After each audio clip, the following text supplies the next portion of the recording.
Hey guys, it is Morgan coming back to you with a how-to video. It's been a little while since I've made just a straight how-to video, but this one is all about working on the old school open chamber WP forks. This one is disgusting. We're gonna have to do some cleaning on it, but we've got a leaky fork seal on this guy, and I'm gonna show you how to do it. If that sounds interesting, you wanna learn how to do this, stick with me. Yeah, this is gonna be good. All right guys, to start, we're going to remove the fork guard and go take this over to the parts washer and clean it.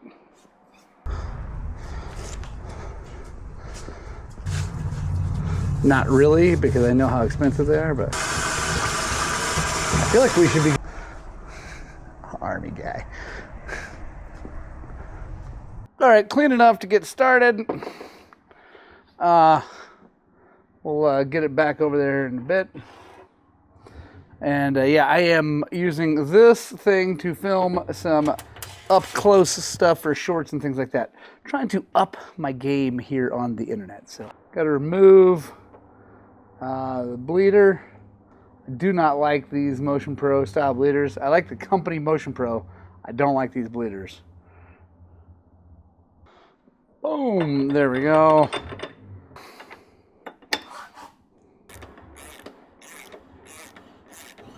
Now, I'm gonna dump that oil out in our pan, sitting on our top of our Ultrasorb. Thank you, Brian Lynn, for the Ultrasorb. Really, really appreciate that. Now we're gonna get a 22 that has been ground down, and we're going to slide it in here. And so instead of, we use the pin wrench, this one, for getting the thing out of the fork tube, but for this we're going to grab a hold of that. I believe that is a 24. There we go.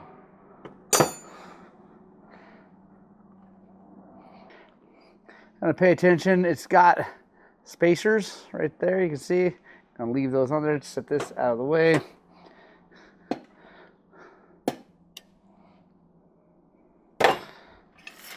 Spring.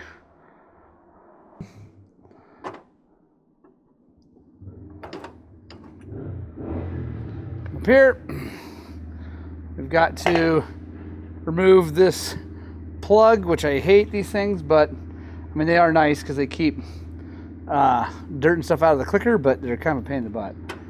There we go. That sucker out. Now we need a socket for that sucker. 19. And yeah, we're going to use our Harbor Freight Hercules impact. And it works great for this. Now, guys, what I like to do is I chalk it up. There we go. Nice and tight. I'm gonna come in here, get on that.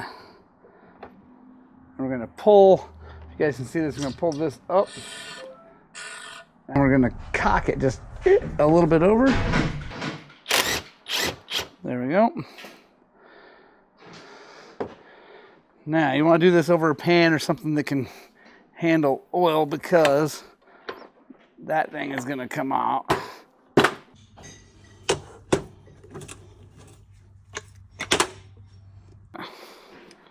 Take our cartridge out, set our tubes out of the way. Now, I'm going to just take this and pump it up and down. And yeah, we're sitting in a nice stainless steel pan here. And everybody always asks me where I get this pan. I had it built locally at a custom fab shop. So find a custom fab shop that can do this for you. I'll shoot you the measurements. It is 16 by 4 feet. So 48, 16 by 48, and it's 2 inches deep. It's got a hole down there behind you guys. And a drain goes into a bucket, so it's nice. All right, so that is good. Gonna grab some brake clean. Hang on, because you guys are always yelling at me about gloves. I know I need to wear them more often, so I know my hands are already oily, but this will help with the brake clean.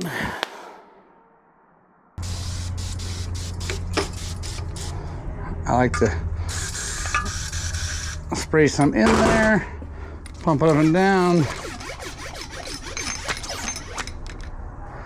Now, I use the handy dandy rifle holders to put that there, hold that out of the way while we disassemble this.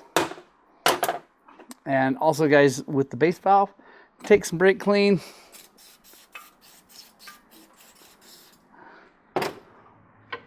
And then some air.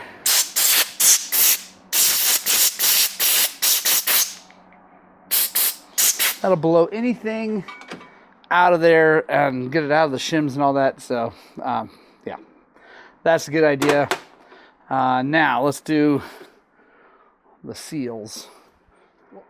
Screwdriver, let's get it in there.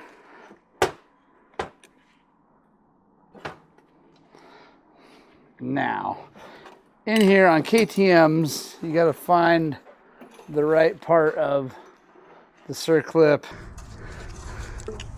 to work with. There we go. It's got a little finger that kind of sticks out. And just get your thing like that. We're gonna take this as a slide hammer partner.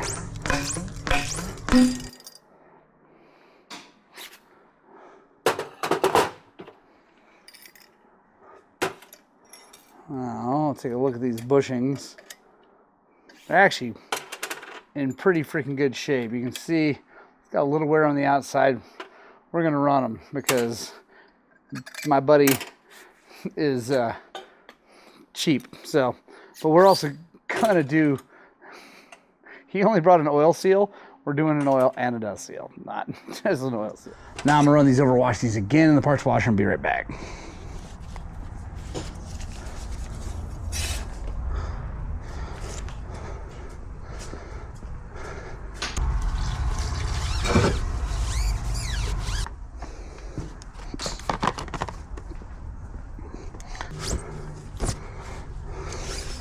Guys, when you're cleaning these things up, always look really close at all the chrome, make sure there's no dings. This one looks good. Grab our bullet. Grab our new SKF seals, because that's what's in them. That was what was in them. And I like SKFs. I like, the OEMs are just SKFs too. They're just black. They're not the heavy duty. And since this one was green that came out of it, I know his other one's green because we did them the last time back in who knows when. So I want them to match up. So a lot of times we use the OEM SKFs because they're a little less money and they come in a kit from KTM, which is pretty sweet. For like 50 or 60, I think they're $60 now, but anyway, they're a pretty good deal. And it comes with seals, new circlip, new washer, and new travel indicators. Pretty cool. But do it like that. Now we gotta dry off our outer tube.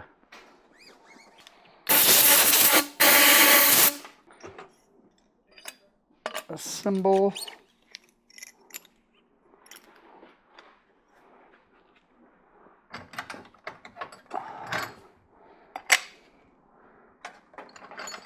Use our Tusk fork seal driver because it works great and it's way less than all the other ones.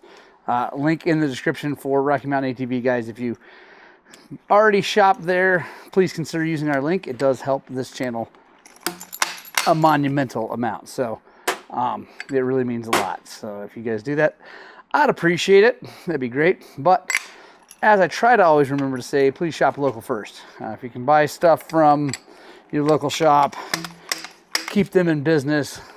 That's more important than helping out a YouTube channel in Colorado. So, there we go. circlip. When you're doing this, always be really careful with your flat blade not to ding the seal. I mean, they're pretty tough, but you don't want to do anything stupid like that. There we go. Take our cartridge. I'm gonna go ahead and pull this out so I don't lose it. Drop this in. I'm gonna kind of reach up in here. You have to line that up. There it goes. Take our base valve. Always start it by hand. So that's another thing. I've been crucified online for using impact on aluminum threads. Oh my gosh, dude. Start things by hand and you'll be just fine. Also, if you're not a gorilla and you know how to use this thing and don't go crazy, it is just fine. So we're gonna run it in a little bit. Then to finish it off, we're gonna chock her back up in here. I'm gonna take this, pull it out. Since we started it, it's nice and tight. I'm gonna pull it, cock it just a little bit. Boom, just like that. No harm, no foul. There we go. Now we're gonna pour fork oil in it. And these open chambers all take, it's kind of a personal preference, but we set them at TBT and here at Highland Cycles set them at 110 millimeters of height. So that is fully compressed, cartridge all the way down and bled. So I'm gonna go get some fork oil because I'm actually out over here and we're gonna fill this thing up, not all the way, and we'll bleed it. I'll show you how that looks. All right, guys. So KYB 01M is the fork oil we use. And we're just gonna pour it in here till it's about up to the top because it will bleed quite a bit in. Well, it's already bleeding, so I don't even have to go that far, but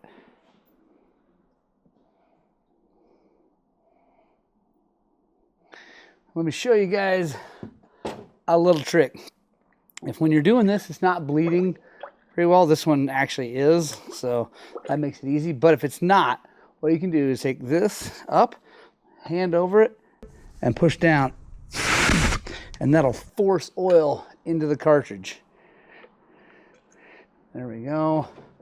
That feels good. So now we're going to get it up to less than 110 air gap.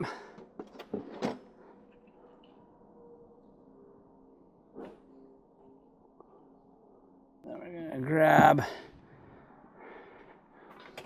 airline, our vacuum bleeder. This is already set to 110. I'm going to make sure, better check just to make sure. Oh, actually at 100. There we go. Now, I'm going to take that, drop it in there, I'm going to hook our bleeder up, I'm going to run it.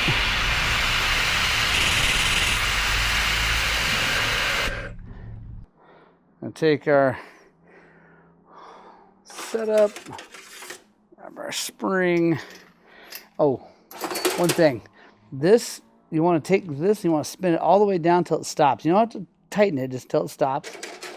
Then we come in here. I'm going to have to kind of go so you can kind of reach in there. Take our adjuster.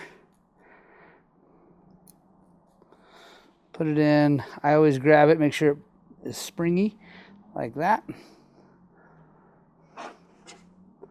We take our top cap, and we're just going to run it by hand.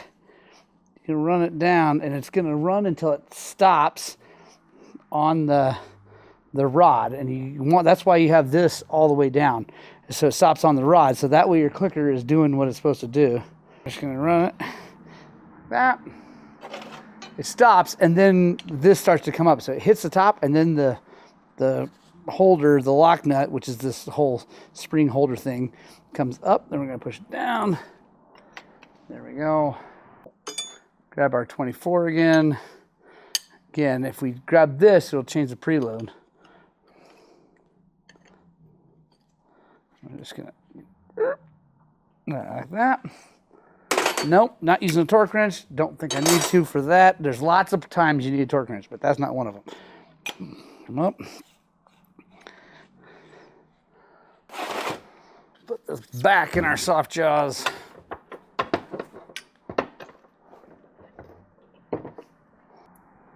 And now we use our pin wrench again. I know this does have the hole for the bleeder, but I just like to take it out, make sure I don't break it or something like this. Kind of make sure it's nice and tight. You don't have to go crazy. There's an O-ring and all kinds of stuff that's not gonna come apart. Also, once you clamp your triple clamps on here, it's gonna be really hard for that to come loose. So yeah, you do not need to go crazy, and you don't need a torque wrench. There we go. Again, if you're gonna be buying bleeders, please buy System Tech Racing bleeders from our buddy John. They are a million times better than these, but these are what are on there, so that's what we're running. Now, we just have to clean everything, make sure we get our clickers set back where they were, and we're good to go. Thank you guys for joining me for another tech video. I hope you enjoyed that. Hopefully that helps you do a set of fork seals. If it does, comment below. If you use this video to help you do a set of fork seals, please comment below. Let me know how it went. Hopefully it saved you some money, saved you some time, and you felt good about doing something cool with your dirt bike. So anyway, I love you guys. We'll see you on the next one.